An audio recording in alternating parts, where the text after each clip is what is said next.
Feast your eyes on the class of 1986. What a hoot to ride.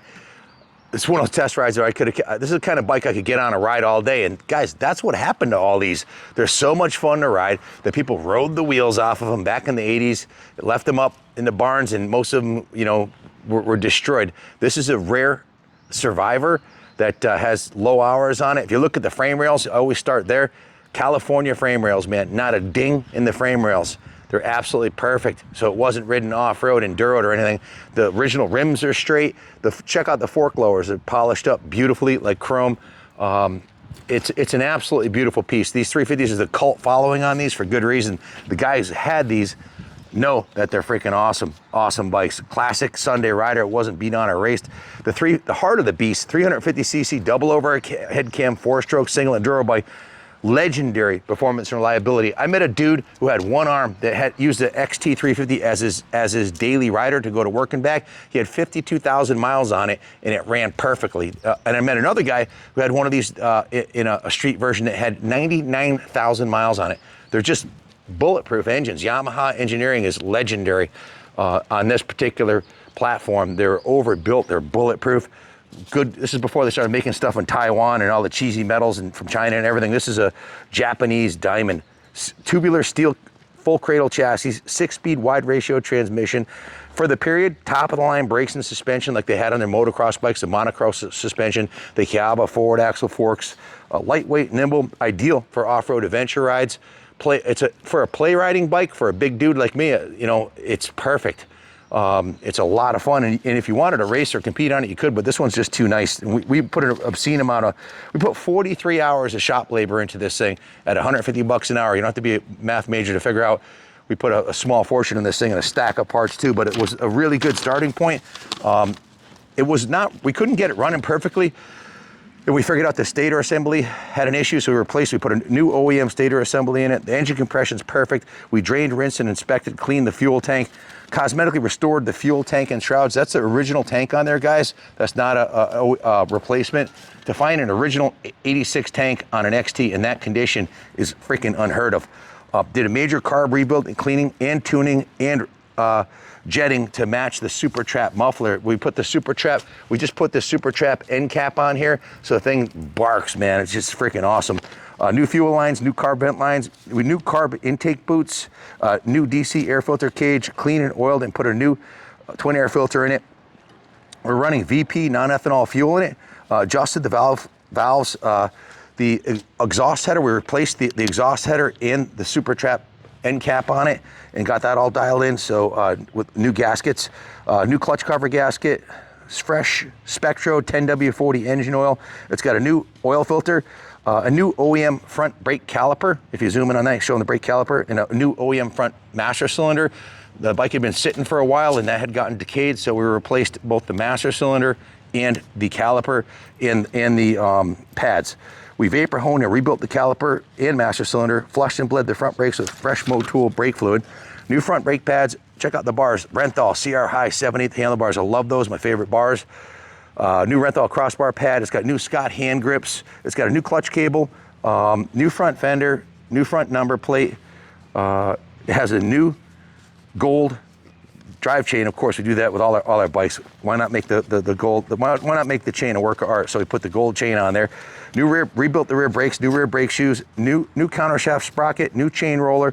Check out, show them the hairy knobs on the front tire, man.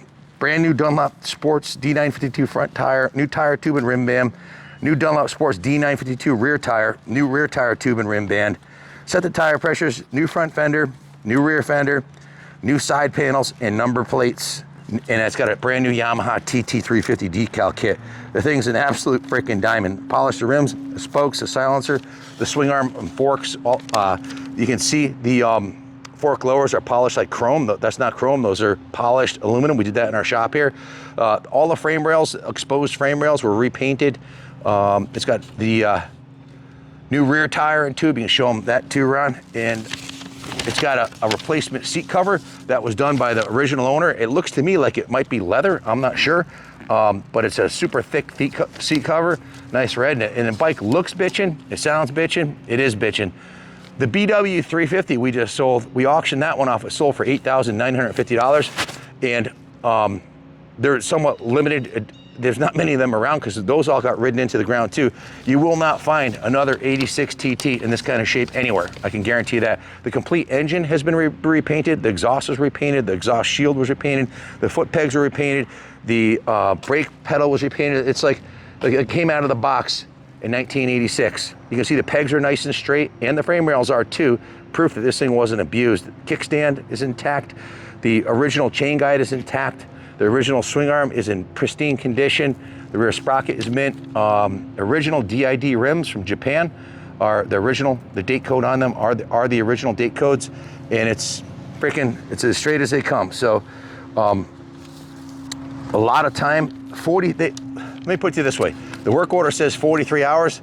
I'm skeptical because they worked on it on and off for a couple of months if they got it done in 43 hours, because between all the detail and painting work and the polishing and all the service work they did on this, that's a conservative estimate. But if you add up the 43 hours labor at $150 an hour, that's $6,450 in labor alone, and damn near close to $2,000 in parts. So we put a small fortune in this thing.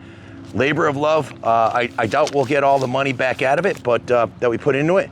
But if you bought your bike here and had all this work done, you'd have a massive work order. Or you could do it. You could buy one and do it yourself nights and weekends. But this one is ready to go, and it's a lot of fun. We can ship it anywhere in the world. We offer financing in-house here, and it's a bulletproof Yamaha. Did I mention it has a 6-speed close ratio transmission with like a 6-speed overdrive? While I was cruising down the road, you can do 55, 65 miles an hour all freaking day long on this thing.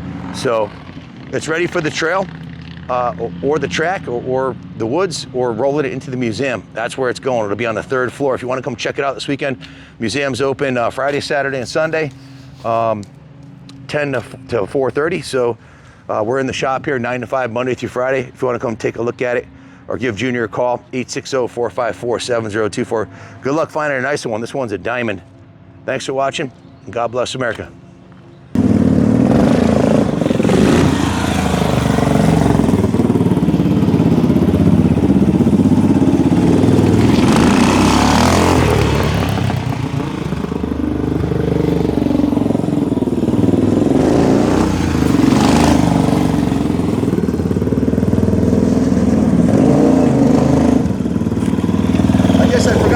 Doctor's orders not to ride the bike, but I got my boot on.